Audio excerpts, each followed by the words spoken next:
Hello, xin chào các bạn đã quay trở lại với review 5 phút. Ở cuối tập trước, đội quân thiên đấu đế quốc đã bị 3 vị cung phụng Vũ Hồn Điện đả thương vô số, con số tử vong không ngừng tăng lên. Lúc này, gia nhập chiến trường chính là Quang Minh Đấu La, đây là một nữ cung phụng trong số 6 vị mới gia nhập chiến trường. Sở hữu vũ khí là một cây cung vô cùng tinh xảo. Lúc này, nàng đã xuất ra đệ bắc hồn kỹ của mình. Hồn kỹ của Quang Minh Đấu La chính là sức mạnh thuộc hệ băng. Theo thời gian khi vừa phát động công kích, từng vòng ánh sáng lam quang huyễn lệ xoay tròn giữa không trung.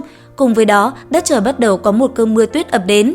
Bao quanh bệ chiến trường lúc này là một tấm băng mỏng, phàm là nơi hồn kỹ này lướt qua, tất cả đều bị đóng băng, ngay cả binh lính song phương cũng không ngoại lệ. Việc bỏ qua lệnh lui binh của đại sư rõ ràng là một sai lầm vô cùng lớn đối với tuyết băng.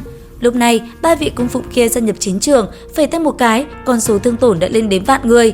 Nhận ra tình thế bất ổn cùng đại sức mạnh kinh khủng ấy, Độc Cô Bác đã chủ động tiến lại gần bảo vệ tuyết băng, đồng thời yêu cầu vị đế vương trẻ tuổi này lui binh ngay lập tức để bảo toàn lực lượng. Phía bên trên tường thành Gia Lăng Quan, Đường Tam vẫn đang phải đối phó với Thiên Quân và Hà Ma Đấu La, cuộc chiến gay cấn vẫn chưa có dấu hiệu kết thúc. Sau 7749 đòn công kích, Thiên Quân Đấu La đã bị Đường Tam đẩy lùi, hắn phải dùng cây bản long côn trên tay mới có thể giữ vững được thân thể. Thấy thế, từ trên tay Hà Ma Đấu La, một con kim long theo vũ hồn hắn xuất ra bất ngờ trở nên vô cùng sống động. Xong, không cần nhiều lời, chiến đấu cùng nhau hơn 100 năm qua, kinh nghiệm thực chiến có thừa, cả hai như hiểu ý phát động, đồng thời hồn kỹ thứ 8 nhằm một chiêu kết thúc với Đường Tam. Đột nhiên, hai vị phong hào đấu la lại thay đổi phương thức công kích, đồng thời phóng thích ra hồn kỹ cường đại. Mặc dù đã cấp cho Đường Tam một chút thời gian để thở dốc, nhưng muốn đối phó cũng là vô cùng khó khăn. Dù sao, hiện tại hắn cũng không phải là ở trạng thái tốt nhất. Hơn nữa, mới vừa rồi chiến đấu, miệng hắn đã phun ra một ngụm máu tươi. Tuy nhiên, pháp bảo chế thắng lớn nhất của hắn trên chiến trường chính là khả năng bảo trì tỉnh táo ở mọi tình huống. Cùng với sự quan sát cực kỳ tinh tế, cộng thêm khả năng phục hồi thần tốc. Lúc này, Đường Tam cũng đã không còn khả năng tránh lui được nữa, chỉ có thể lựa chọn ngạnh kháng mà thôi. Hồn lực màu trắng sữa do Huyền Thiên Công biến thành được Lam Ngân Hoàng chuyển hóa đã biến thành màu lam. Ngay sau đó, từ trên hai cánh tay hắn phân biệt nở rộ lên hai màu sắc khác nhau.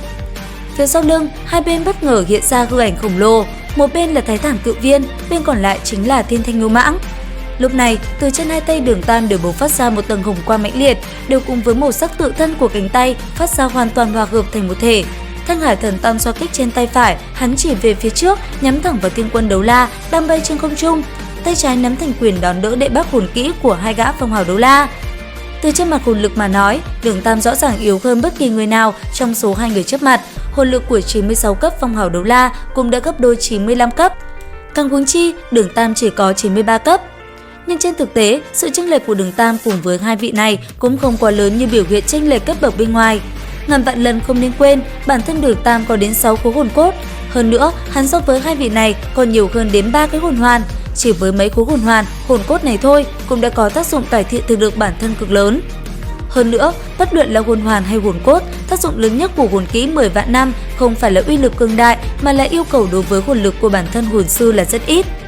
Đạt tới cấp bậc 10 vạn năm, chỗ tốt của hồn hoàn cũng không phải là sử dụng hồn lực khổng lồ để phát động công kích cường đại. Cho nên, hắn chính là muốn dựa vào lợi thế áp đảo của mình về số lượng 10 vạn năm hồn kỹ so với đối thủ để lật ngược tình thế nguy hiểm trước mặt này. Nên theo hồn kỹ nở rộ, hai tay Đường Tam đều xuất hiện biến hóa kỳ dị, quang mang màu vàng kinh khủng cùng với quang mang màu đỏ tượng trưng cho cấp bậc hồn kỹ 10 vạn năm quấn quanh thành một chởm bộc phát. Một luồng sóng xung kích hai màu vàng đỏ nhất thời thản nhiên phóng ra, mà trên cánh tay còn lại thì lại nổi lên một tầng lân giáp màu xanh lam bao trùm nguyên cả cánh tay. Một chuỗi âm thanh như long ngâm không ngừng từ trên cánh tay hắn ầm ầm vang lên. Trong nháy mắt, thanh quang mãnh liệt bao phủ lên trên Hải Thần Tam xoa kích, một đạo ánh sáng lôi điện hình rồng màu xanh thẫm trong nháy mắt bộc phát. Đường Tam lúc này đang thi triển chính là Thái Thản Thương Khung Phá cùng với Thiên Thanh Tịch Diệt Lôi Đình. Thay hắn đối mặt chính là hai cái đệ bắc hồn kỹ bản long côn, đập xuống của Hà Ma Đấu La cùng với ném đi của Thiên Quân Đấu La. Phía bên kia đại quân thiên đấu tình hình vô cùng bất lợi, tên cung phụng có vũ hồn là một con sư tử đấu dê, lúc này chợt nở một nụ cười lạnh đầy nguy hiểm. Có lẽ hắn đang nghĩ ra cách khống chế được kiếm đấu la và cốt đấu la. Đến đây thì cũng hết tập 238 Đấu La Đại Lục. Xin chào và hẹn gặp lại các bạn ở những video tiếp theo.